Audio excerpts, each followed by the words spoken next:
Your body cams will be transmitting that. The police will be on their best behavior because we're constantly recording, watching and recording everything that's going on. Citizens will be on their best behavior because we're constantly recording and reporting everything that's going on. When you come to government and what government's doing, there are artificial intelligence tools, and some of them I know that Oracle have developed around financial management for government. But also, tell us a bit about because you're right at the forefront of this revolution, what it means for what government should do in terms of its digital infrastructure, digital ID, data centers, and so on. How do you take advantage of these incredible AI models? And the first thing a country needs to do is to unify all of their data so it can be consumed and used by the AI model.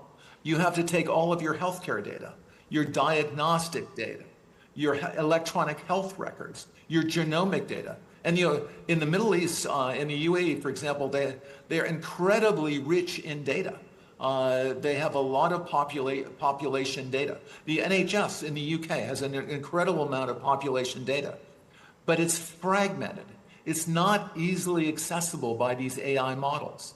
We have to take all of this data we have in our country and move it into a single, if you will, unified data platform.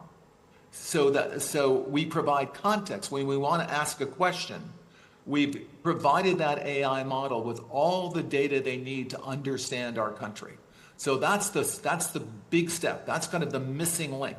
We need to unify all of the national data, put it into a database where it's easily consumable by the AI model, and then ask whatever question you like.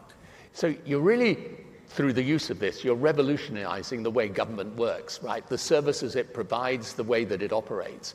What about things like financial management, procurement? How can AI help a government operate more efficiently, more effectively, give a more direct and better service to the citizen? Well, we have these modern financial systems. So, countries can, and all. For example, the AI system will help you do that. But again, the secret is to get all of that data in one place.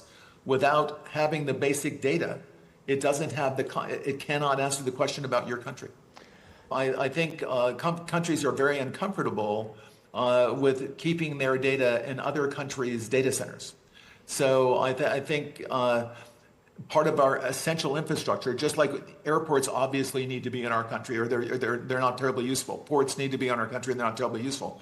Data centers, because of the privacy requirements around the data, need to be in our countries, or they're not terribly useful. They need to be in our countries, but they also need to be secure. And there are new technologies right now. This is the last year you will ever log on to an Oracle system with a password. Next, by the middle of this year, I'm quite certain you are Tony Blair. So how do I know? Well, I look at you, I hear your voice, I listen to the kind of questions you ask. I'm pretty sure you're not synthetically created in having this conversation.